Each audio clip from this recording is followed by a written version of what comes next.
A Brighter Sun, Chapter 7. A young Indian rode a bicycle carefully down 9th Street, keeping as near as he could to the left edge where the road was less rough and rocky. When he got to Tall Boy's shop, he dismounted and went inside, laying the bicycle in the grass. He bought a drink and asked Tall Boy's permission to put up a notice on the wall. Tall Boy said it was all right, as long as he didn't drive any 6-inch nail in the wall and spoil it. The young Indian took a sheet of printed paper from his pocket and tacked it on the door, where everybody who came into the shop could see it. Then he had another drink and rode away to put up more notices near the main road. Sukhdeo entered the shop and saw Tall Boy staring at the notice. Sukhdeo was a little out of breath. A Negro man had been teasing him, and he had waved a stick wildly at him and shouted, "Come now, one coolie kill one nigger today." Sukhdeo sat down on a bag of rice and called for rum, but Tall Boy paid no attention. He was trying to read the notice on the door. He was a damn fool. He should have asked the man what it was about. Sukhdeo twisted his head and sent a lump of phlegm flying outside. He saw the notice and his head stayed turned as he read. The printing was plainly visible, but he got up and went closer, as if he wanted to make sure of what he read. "What is it about, Sukhdeo?" he asked as he went for the bottle of rum. He put a glass on the counter and poured a drink, but Sukhdeo didn't answer him. He gulped the drink and went out, running bow-leggedly, waving his arms and muttering to himself, forgetting his tools in the shop in the excitement.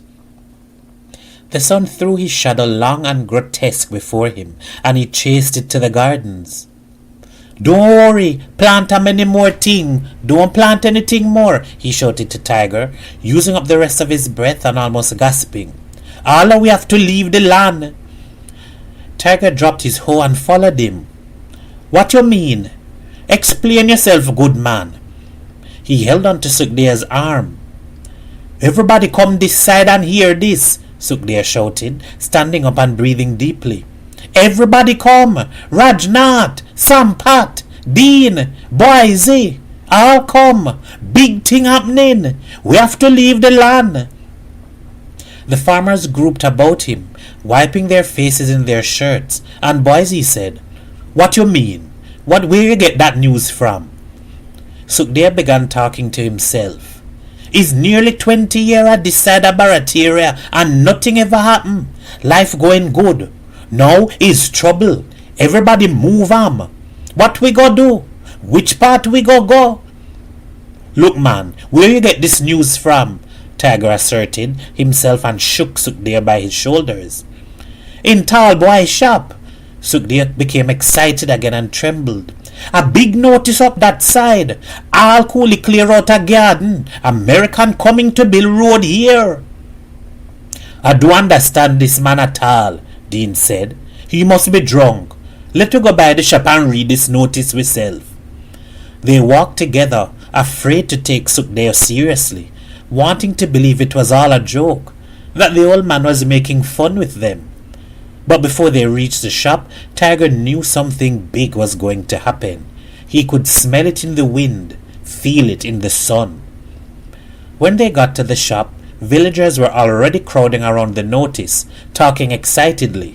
Rita, a parcel of flour in her hand, was telling them, "Good thing my husband have a work in the base. It's all them Indian who have garden down the road who in trouble."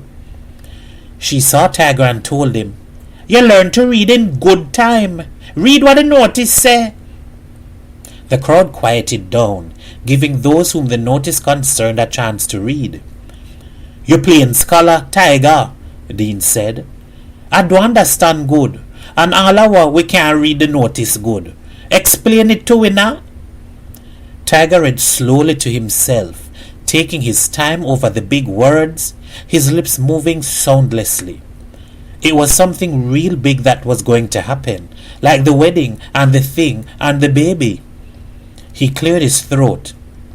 "Well, as you could see for yourself, the Americans and them going to build a road right here. the notice from the estate people. It say we will have to quit our garden, as is right here the road will be passing. It say that we will be compensated by the estate company. I don't know what that word mean, but the sense is that we will get money for whatever we lose. It say we have 2 weeks to clear out. It say a man will come from the estate owner office and assess the garden and them. That must be mean to see how much crop we have planted, and we will get compensation to match. It said that we could get all the information from the office in San Juan. Then below here, like they add something. Let me look good. Oh yes. They said that the road will not take up all the room. That maybe some people will have to move and others could stay. And it said that whoever still want to keep garden could get other land to rent just as soon as the Americans finish surveying the land to see how much they will want. But it say again that the best thing to do is to see the man in the San Juan office who will explain properly. Tiger, your garden there first. Is sure you have to go move. But is a hell of a thing happening.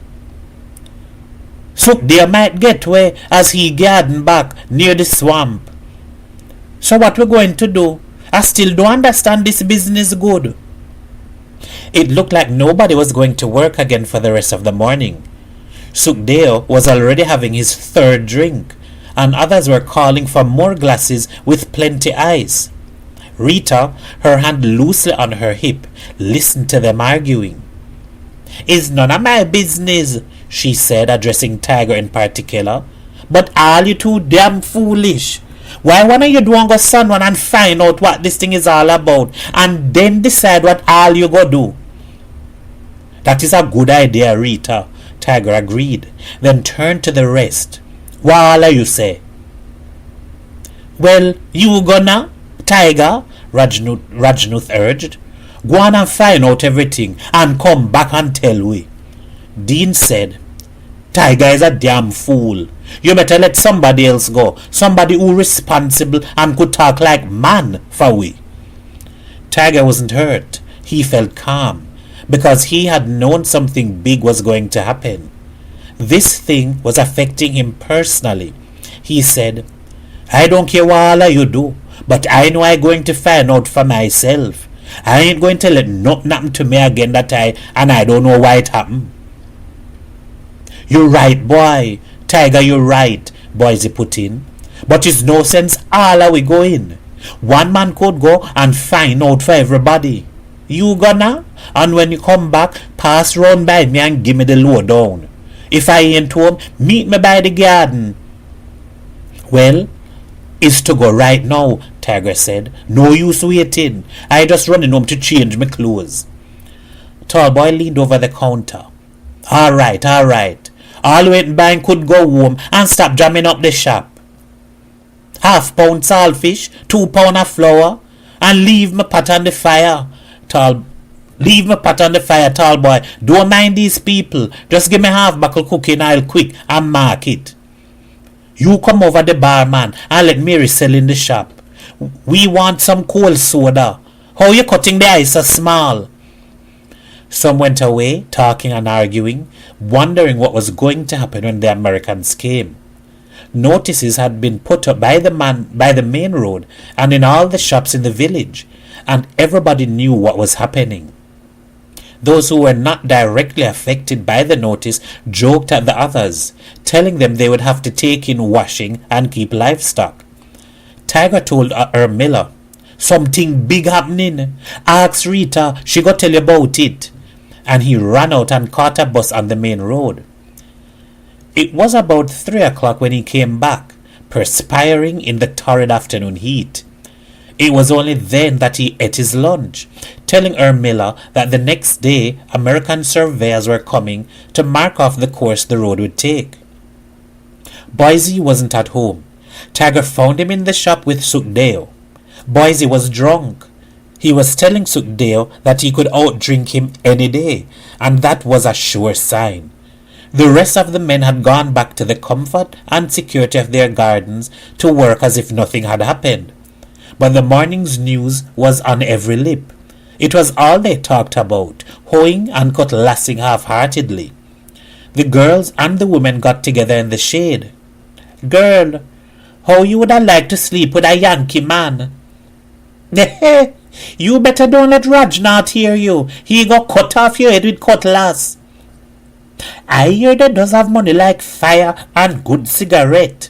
I hear Rita say how they nice, that them girls in Port of Spain going wild over them." That night, Tiger sat on a cushioned chair in Joe Martin's drawing room and talked. "This is a big thing going to happen, Joe." "Man, keep quiet. Everything that happen you does say is a big thing." "But you don't understand, Joe. I might have to move my garden. Suppose I don't get enough money. I ain't have so much thing planned. I was waiting for the rainy season to start. The more things you have planned, the more compensation you get." "Don't worry your head. If the worst come to the worst, you could always get a work with the Yankees. They're sure to take local labor to help build the road." Tiger sat up excitedly. "But you know, I didn't think of that. I could get a job with them for truth. Work for plenty money like you. To hell with the garden." "But Joe, you know that is a good idea, boy. How much you getting down at the base now?" "Take it easy, partner. You won't get as much money as you think." "But still, man, it go be plenty. I could save up, buy a house like you." Joe laughed loudly. "Rita, you listening to him? He want to buy a house now." "Well, is what you think, Joe? You think I want to live in a mud hut all the days of my life?" "A lot of all you Indian people they're satisfied with that." "That is them, but I have ambition, Joe. I take my own time and learn to read and write little bit. I wasn't ashamed when I borrowed first primer book from Henry to learn from. Every night I learn a little bit, more and more. I could read as good as Sukhdeo now." "But Tiger, tell me something. You think that because you could read and write, you is a better man than me?" "It's not a matter who better than who, Joe. It's just me, inside of me. Things I want to learn, things I want to find out. Boy, life was different with you, yes? You grew up in the city. You had a lot of experience. If even you're not of education, you're still not a fool. But look at me. A stupid coolie boy from the country can't even read and write. That is what people just say about me. They just call me a force-right man. You think I like to remain ignorant? You think I don't want to find out what happened in England and America? Ah, boy. Plenty things changed since I come Barataria to live. Yes, people used to laugh and call me a little boy. When I go to town, they're ignoring me as if I don't exist. The first time, I used to think as long as you have wife and child, you is a man. So long as you drink rum and smoke, you is a man. That is what my father and them tell me. But no, it take more than that. Look at you. You is a man. People just treat you like a man. Show you respect. You too truth, you see. People just bully you and do as you like. That was long time, boy. Nobody going to play as if they're better than me from now on. I getting experience. I learning. Just now I going to read big book. It's experience that go teach you, not books. But still, men does write down their experience in books and you could learn from them. Joe, you're making joke, man. I bet you with all your experience, it have some things that you don't know. Like what, so? Look, you want a cigarette? Tiger took one, and Joe gave him a light and tossed the matchstick to the floor. Tiger inhaled strongly and exhaled, pushing out his underlip and guiding the smoke upwards across his eyes and forehead. He spat out a piece of tobacco and went on. Who make you? What you doing here now? What all are we doing here?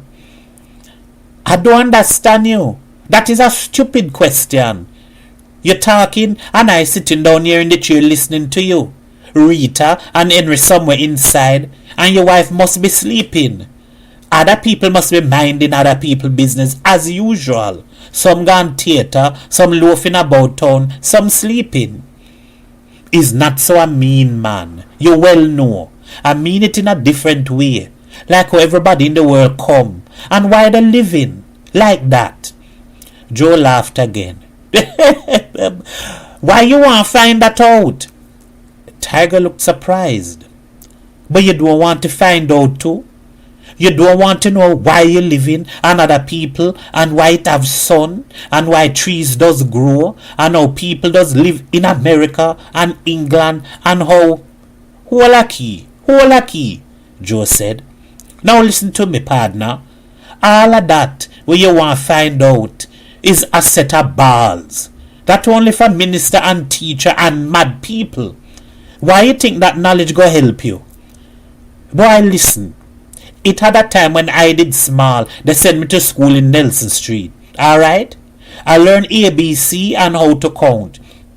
By the time they're ready to put me in first standard, I decided long time it ain't have no future in that. I used to break bussy.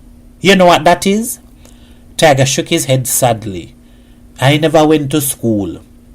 Well, like you never had boy days. When you break bussy is when you run away from school and go dancing top or pitching marble or thieving mango in people's garden or going down by the sea to bathe. Regular I uses to break bussy. The teacher didn't even know me good. When he see me face in school he used to say, "Who is that new people?" Alright then, I grow up big, having experience. I screw so much woman that I can't even remember them. I thief, I go hungry, I drink rum, I smoke, I play cards. I was a rummy test in my days. And don't talk about wappy. You could play cards? No.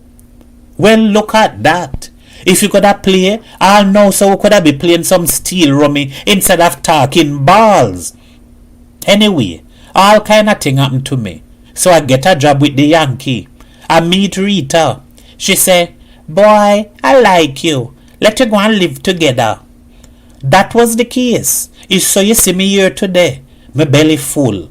I have a house to live in. I have a wife. And don't mind Henry, my child. It's just as if he belonged to me. If you look sharp, I save up money and buy a car. But what I gonna do with car? I don't want to be no millionaire. I have enough money. But I still living good. And I does have some happy times with my friends. So what happened now? Joe flicked a cigarette ash on the floor, and Tiger opened a matchbox and tapped his in. You mean to say, Joe, that you never had ambition to go to college or get a good office job? But why, Papa? A man could live happy without all them things. Well, Joe, that is you. But as for me, I can't be happy until I find out things. I suppose it's just that we're different from one another. Everybody can't be the same. Well, I agree with you, dear. But at the same time, tell me something. Is how you expect to be this big scholar? You forget the wife and the baby? If you start to make money, it's them you have to think of first. That's alright, don't worry. First thing is to make the money. Then afterwards I could bother about that. Tiger left Joe and walked outside in the street. Tonight was a big night. It was like the time Chandra was born. The moon was full, lighting up the village. Trees cast shadows.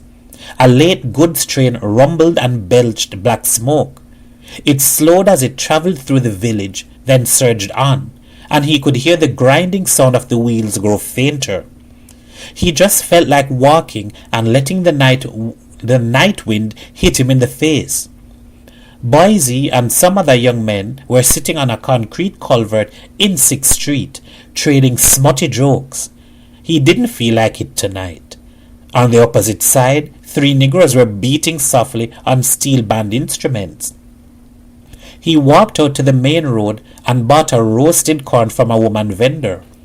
She was fanning the coal pot and turning the corns on the hot coals.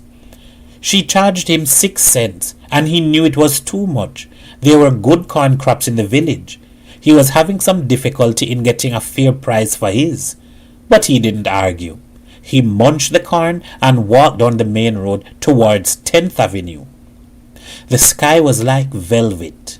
The moon's glow dimmed the twinkles of stars. Vehicles roared and sped up and down. A prostitute approached him with an unlighted cigarette, but changed her mind as she came closer and turned away. He thought it must be a hard night for her if she can't find a sailor or a soldier, and so much of them all about. He could have shown her money, and that would have brought her back. But what was the use? It didn't prove you were a man. Nor drinking rum, nor swearing, nor screwing a woman. The way Joe talked, you would think these things counted. But look at Joe. He's still young, and yet have no ambition. What sort of man is that? He swung into 10th Avenue and went into the fields. He remembered the night he had come, when the baby was born. It was plenty different then. He sat down in the garden, and then, just to see if the same emotions would overcome him, lay full length on the grass and watched up at the sky. He was smiling to himself. It seemed such a long time ago, but he was a boy then. Now he was, what, a man? Maybe, but not a man like Joe Martin or Boise or any of the others. They were content. He was not. He remembered how he had planned to sell his first harvest for knowledge to an unknown power. What a waste of tomatoes and okras and lettuce that would have been. For he knew now how to go about searching for knowledge. And the power. Why, the power was all around him. He could feel it throbbing in the earth, humming in the air, riding the night wind, stealing through the swamp. The power was free.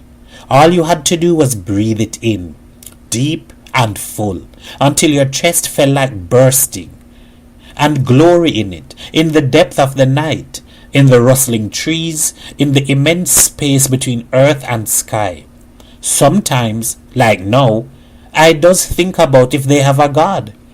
But if even they have, you don't have to do anything special. You just have to live a clean life. Don't hurt nobody. You could do just as you please. Only, well, you must have some sort of respect, like realize how small you is and how big the sky is. And, well, sort of have respect, man, for what's sending the rain and what making the sun shine. That is all. It's not so hard to do. God is a good man. Don't mind he didn't send a boy child when I did ask him. He must be know why people fighting war and killing up one another. He must be know everything. It's funny how sometimes I just think of God, and I don't even know him. And then it have times when I don't think of him at all. But I sure he ain't mind, man. You think it's always I does have time to think of he? He heard a sound. He wasn't sure what it was. He propped an elbow and raised himself. It sounded like a crab digging a hole. He looked round but saw nothing, although the light of the moon was full in the fields. The sound continued, and he got up. Someone was working over there, in Sukdeo's plot of land. Who could it be? No man worked in his garden in the night. He saw a figure and went up to it bravely. Sukdeo, is you? You frightened me, man. Is what you doing in the garden so late in the night? Sukdeo turned around sharply, dropping his cutlass. He scooped it up again and demanded, Who that there? Who is that? It's Tiger. You don't recognize me? What you do am here now, eh? You spying on Sukdeo, eh? No, man. I just taking a walk, and I hear noise, so I come to see what it is. Sukdeo relaxed. He was perspiring. His face reflected moonlight. He had his last drink at 7 o'clock, just before Tallboy closed the shop. And after he had gone home and eaten, he remembered about the notice to quit the land, and what it said about compensation. Listen, boy, he said, and his body shook, as it always did when he was sober. You is the first man to soak there this side garden in the night. You wondering why I here? Because it's moonlight. I will tell 'em one secret. Because you want to learn things. If you want 'em crops to come good, must plant when the moon full. Tiger stared at him. Sukdeo laughed dryly. You don't believe? It's how you think my crops grow big and strong quick. Because I does always plant in full moon. That is why you never see 'em Sukdeo working hard daytime. If evening is true is a late secret, you forget about the Americans building road. Everybody might have to leave the garden. You think Sukdeo stupid, eh? You're saying to yourself, look at the old man, he's so foolish. He's still planting thing, and next 2 weeks all the gardens going. That is what you're saying, eh? But Sukdeo ain't no fool, boy. You forget about the compensation. No. You forget how it say how much crap you have so much you're going to get paid. You forget that? No, I not forget. Well then, leave me alone. What time that estate man come this side and he ask Sukdeo, how much crop you have Sukdeo say, Chief, me have plenty crop plant, and me show But Sukdeo, that man coming in a week, you think what you plant now will have time to grow? Must grow, boy. Full moon that side. He pointed to the sky and reminded him that it must grow. I don't think the full moon have anything to do with it. You don't know sense. That's why. I tell you, if you plant things when the moon full, it's bound to grow quick. He looked closely at Tiger. You not have a flask in your back pocket. I too thirsty, man. I could do with a drink. Look how my hand shake him. It's only rum him want to keep him quiet. All the time you go drink some, man, even in the night. Wait until morning. If even I had, I wouldn't give it to you. But tell me, Sukdeo, why you does really drink so much rum? Sukdeo bent his knees and dropped down on a bank. You're still small, boy. When you get big man like me, when you go through what I go through, you will drink rum too. Listen, I will tell you something. Don't tell 'em nobody. Right now I'm too frightened. Tiger sat down next to him. How you mean frightened? You can't see? Not have a eye? Look how well I get weak, hand, foot, head hurt in the night. Now we have to leave garden side. What me go do? Which part I go? Boy, I frightened too bad. It have a time when it ain't have no rum for me to drink. And I start to think. I think, Sukdeo, is what you go do with your life at all? Is what going to happen to you? Who go bury you when you're dead? Boy, time like now when no rum to drink, I does want to dead. You don't know, boy. Since I come Trinidad side a little boy, work in cane field, grow a big man. Nothing, boy, nothing. Whole carrot hut leaking. Garden which side barateria. Plenty rum. I does say young girls and like them, but I too old. I get old before me time. No more life in me. Nothing, boy, nothing. Don't let that happen to your side, boy. You're right. Don't mind everybody laugh at you. Everybody say, but look at Tiger now. He playing scholar. He learning to read and write. But you're right. You want to come a man like me? Go in the city. Don't stay this side. Get a work with white people in office. If you stay here, what? Digging hole in ground? Rainy season come, tomatoes come, sell, buy rum, go back in garden again. Sun burning you. Every day same thing this side. A frightened boy. I never had a boy child, only girl. Them is trouble self. If I had a boy, he would be big like you now. But if anything, he driving taxi. Plenty Indian driving taxi, have big car, making plenty money. Boy, you young. Go away from here. You don't know, boy. If you stay this side and get like Sukdeo, everybody laugh at you. Tiger said uncertainly, no need to worry, Sukdeo. If you lose your garden, we might get work with the Americans and them helping to build the road. Oh, me? As a whole, I can't do hard work like when I did young. Americans won't want Sukdeo. But I'm sure it will have plenty work in building that road. It's not only young men will get work, girls and women too. And you could do something. Sukdeo, tell me something. You believe it have a God? But how? Your father and mother never tell you about that? Well, it's a funny thing, but when I did small, I never used to pay attention to all the ceremonies and meetings and prayers they have. I know it at that time when a white minister used to come and preach in the village, and he tell we it have a God, and he tell we about a man named Jesus or something. He say, oh, when everybody dead, if they live a good life, they go in a nice country behind the sky, which part milk and honey does flow in the rivers. He say we must pray to this God and ask him to help. But plenty time we pray and nothing happen. Plenty people turn into Christian though. Sukdeo said, well, oh, don't know Indian people have a one God? Don't know about Bhagwan? To pray Kali for rain when dry season too long? You grow stupid or what? Man, I tell you, I never used to pay attention to all of that. You don't know right this side we have a meeting, play a drum, sing Indian song right by 9th Street corner. Don't know the one Rudal that side, teach him Hindi. I never grew up in too much Indian custom. All different kinds of people in Trinidad. You have to mix up with all of them. Well, I don't know about that. So what God you pray him to? Tiger watched the moon.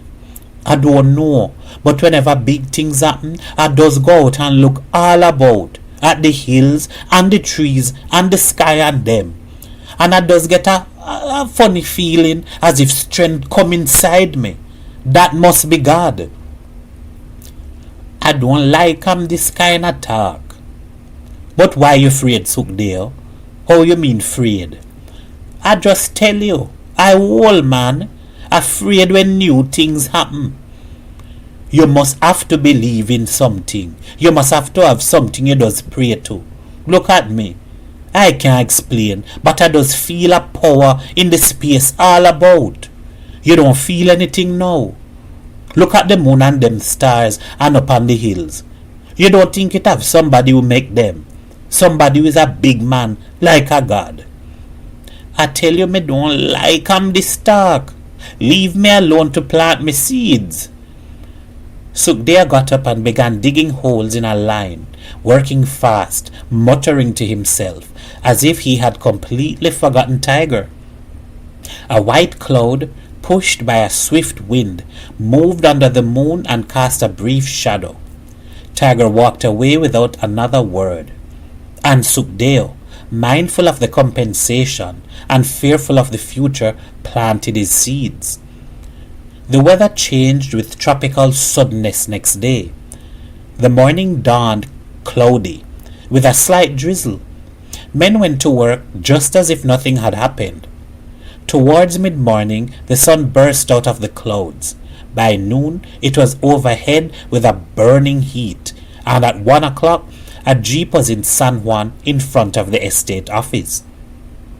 Everyone was waiting for the Americans to come and measure out the land. Tiger had a premonition his garden would go. He wanted it to go. He wanted things to be different. If even the road was going to be built away from his garden, he had no intention of continuing to farm the land. He was going to give it up and work with the Americans. Sukdeo was drunk and didn't care what happened. Tiger was surprised to see how care and the fearful look on his face of the night before vanished with a few drinks. All the others wanted the matter to be settled as quickly as possible so they could know how they stood. The women talked about the Americans. One or two who had experience with them in the city made confessions, and they laughed and giggled and all longed to sleep with Americans too and have something exciting to talk about. The jeep drove into 6th Avenue from the main road.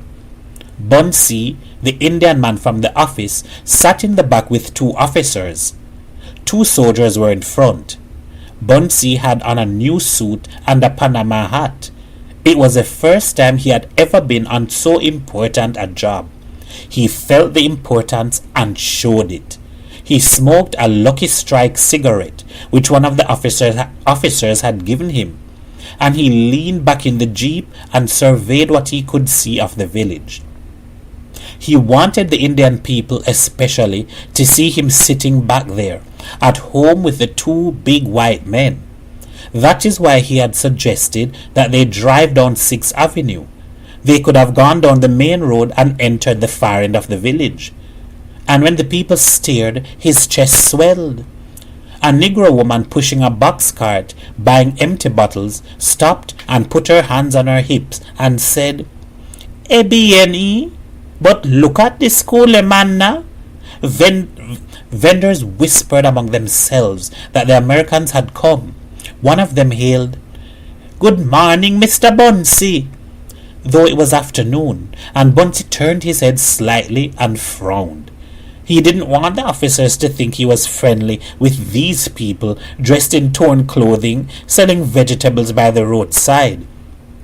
They had their place and use, like when they brought him the best of their produce, seeking favors. "Mr. Bunsey, you is a big shot. You could speak to Mr. Rodriguez for me. Ask him please to extend the lease. Things really hard. The dry season make all the crops poor, and I can't pay the land rent." Or there was a wedding in the village, and he would be asked and given a front seat and the best to eat. He was godfather for nearly a dozen of the village children. When a child was born, it was, "Mr. Bunsey, you gonna be the godfather for this child, please?"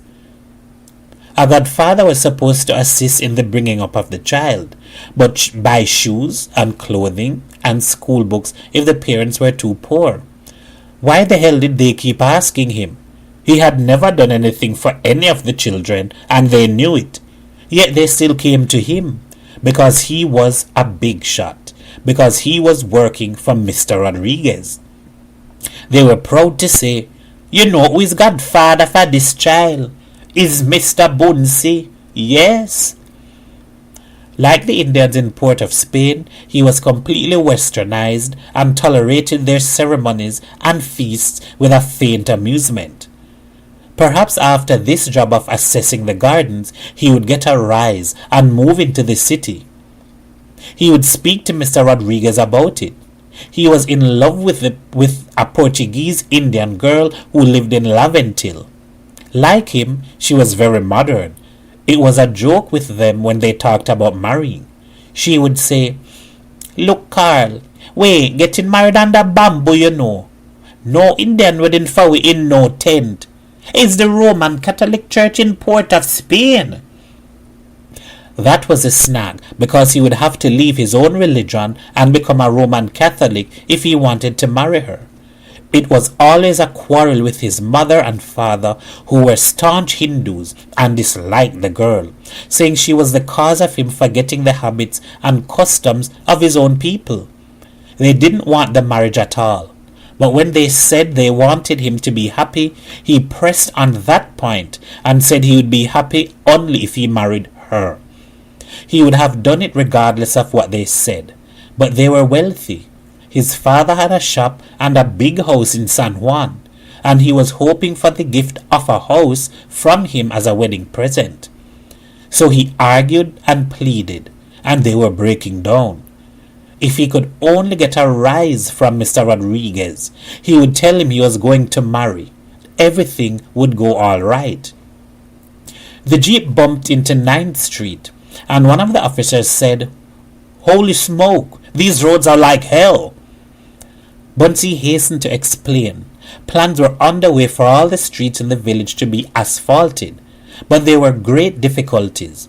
The estate was fully aware of the deplorable. He deliberately used this word, which he had read in the Trinidad Guardian, when someone in Baratier wrote a letter to the editor complaining about the street. But soon they would get to work. "Queer village," one officer mused to the other. "There's a thatched hut, and next to it a small modern bungalow. And look at the different kinds of people in the streets." The driver cursed softly as the front wheel struck a rock and threw the jeep to one side. He let go of the steering wheel and the car came back on the road. "Take it easy, Smithy," the other soldier said. The jeep pulled up where 9th Street met 10th Street, and though Bunsey was sitting at the end, he pulled in his knees awkwardly to allow the officers to get up before him. "Good morning, Mr. Bunsey." "Morning, Chief." Bunsey waved his hand to the group of villagers. They stood there as if they expected him to make a speech or something. He called out to Sukdeo. "You is the oldest man, not so? Come and show us the way." But there was no way to show. The tracks on the thin strip of land between the village and the swamp were plainly visible. The Americans took surveying instruments from the jeep and went into the fields, and Bunsey knew he had made a fool of himself in front of the officers, wanting to show off to the villagers. Even Sukdeo said, "Road right there. Don't see 'em?" Tiger nudged Boise, and the two of them laughed. The others shuffled and held their mirth back. Bunsey turned his back on them and walked quickly to meet the Americans. When he was out of earshot, they all started to laugh, and Sukdeo imitated Bunsey, and Boise explained to Tiger how to distinguish a private from a corporal and a sergeant. None of them really felt like working. Since yesterday there had been a lull. They just came down to the gardens to see what the Americans would do and whether the estate man would tell them anything. The surveying party was out of sight. Tiger wanted to see what they were doing, and he and Boise left the others. The officers were looking through something like a spyglass and pointing down the fields, far away, to where clumps of bamboo grew behind the village. And as he pointed, Tiger followed the direction and imagined the road winding through the fields, a long, pretty road, not like those stupid roads in Barataria where you stumped your toe all the time, but a real road built by the Americans. Boise had said that when the Americans built anything, it was worth looking at, and Joe had told him how they had laid out the base at Chaguaramas, the big buildings, the well-paved streets. How different the land would be. Now it was just a swamp over there, where the boys went to hunt and catch crabs, and here the bush and the gardens, and over there the village. The road would pass between the swamp and the village. Cars, trucks, all sorts of vehicles running on the land he was standing on now, where tomatoes and lettuce and pigeon peas and corn grew. The road curving into the shade of the bamboo, going far away, behind San Juan, behind St. Joseph, all up by Ticarigua until it reached the American base. The road he would help to build, don't mind Joe, is really something big. Afterwards, when everything finished, I could look and say, Tiger helped to build that road. Look at all them cars and jeeps and trucks passing. You see there, by where that jeep's slowing down now? I remember when I was building the road, it had a tree right there. It's so hard to come out, we had to use dynamite and blow it up. And Boise, he said softly, you could see the road? Which road you talking about? The one we're going to build. You can't see it. Look how the officer pointing. You see it coming down here, right by where we're standing up watching them. Then down there, through your garden, through the fields, past where Dean have rice plant, by the ending down there, right through the bamboo. A pretty road, boy. Better than what they make down there in the base. Better than the main road. It's smooth like velvet. It wide. 4-5 car could pass one time. You can't see it, boysy. You really can't see it? Man, stop make joke now, Boise said. You have no imagination, Tiger said. I could see it though, as if it here already. They could see Bunsey with a map of the district in his hands, and the Americans looking over his shoulders as he pointed out certain landmarks.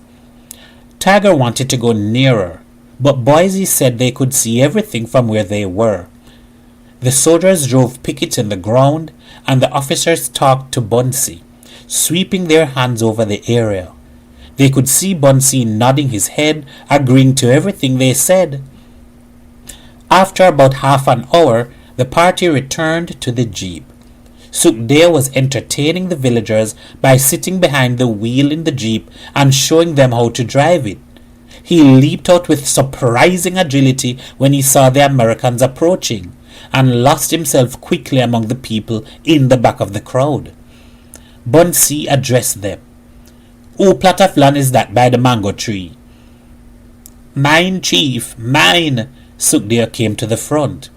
Well, I think that is the only garden that could stay. But everything not finished. You understand that?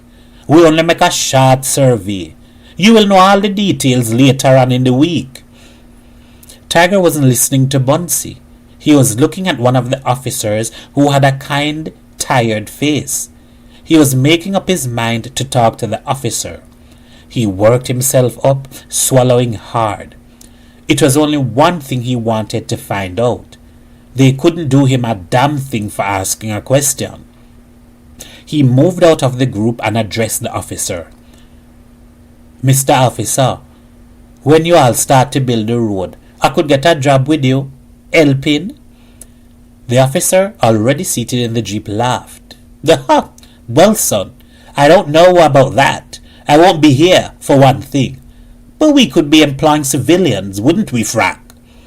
The other officer said, Sure, there'll be plenty jobs.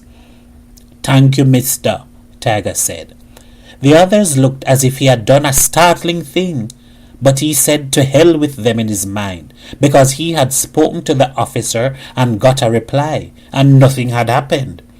Only Bunsey was looking at him as if he had committed a crime. Boise whispered, But you're brave, man. And Tiger shrugged his shoulders. Next morning, the young Indian who had put up the notice came back to Barataria.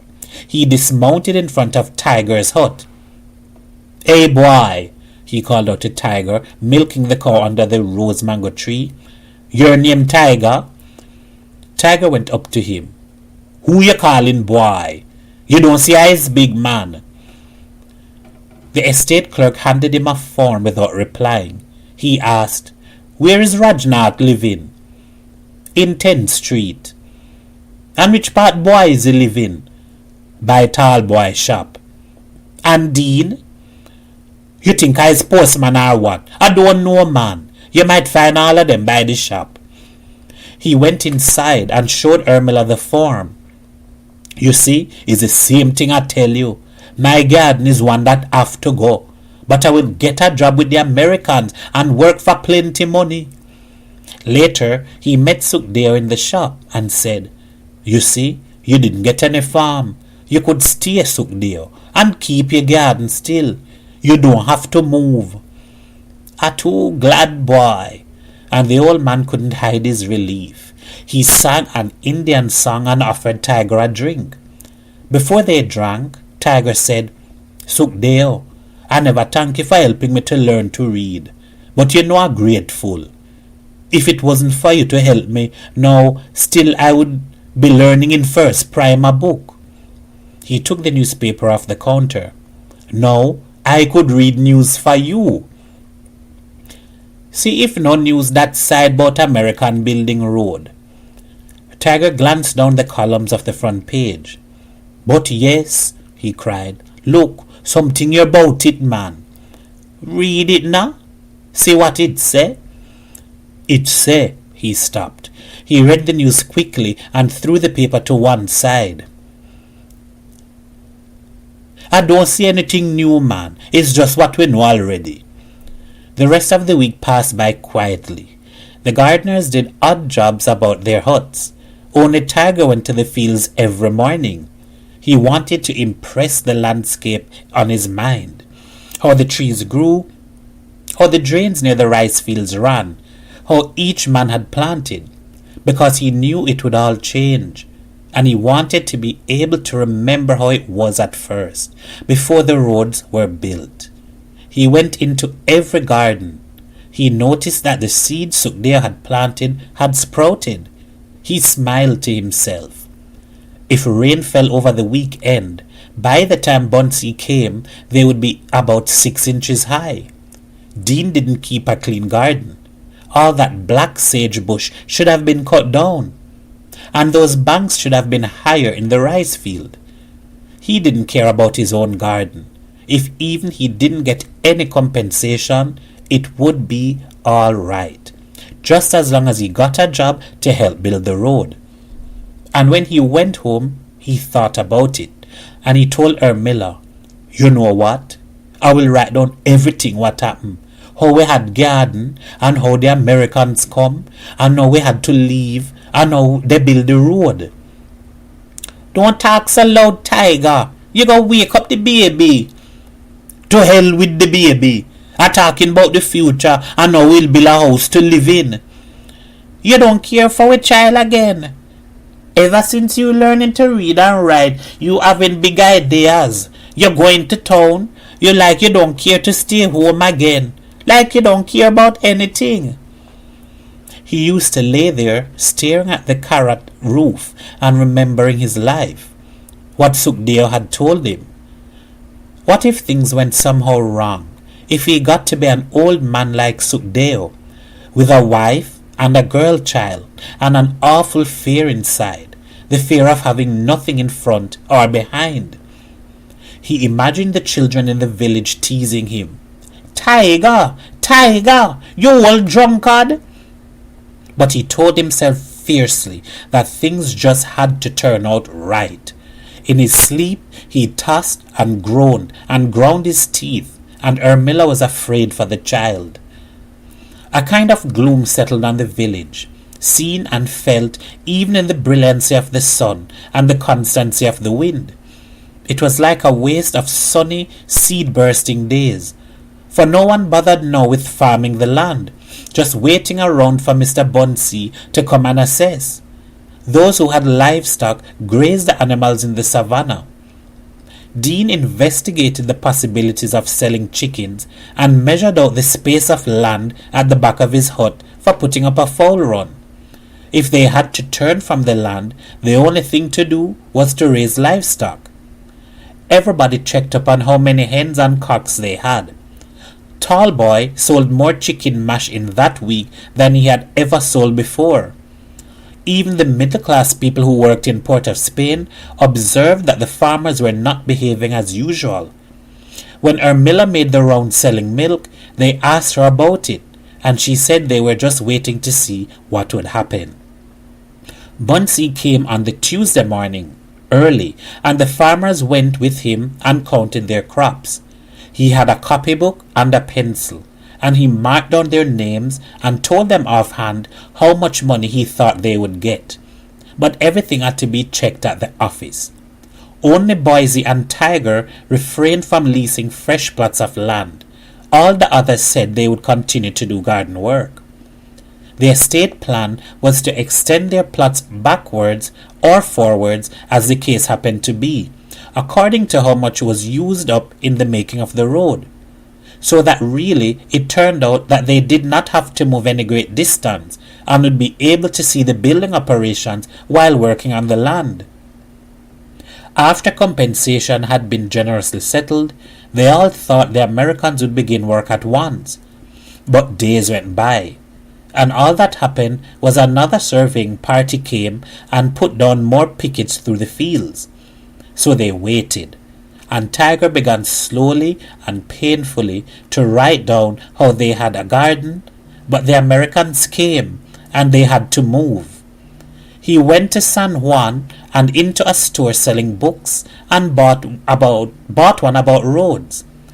He read next door in Joe's house in the night, and when Joe was ready to sleep and turned him out, he raised the wick of the lamp in his own hut and sat down on the floor and read about roads, because he didn't want this thing to happen to him and not know anything about it.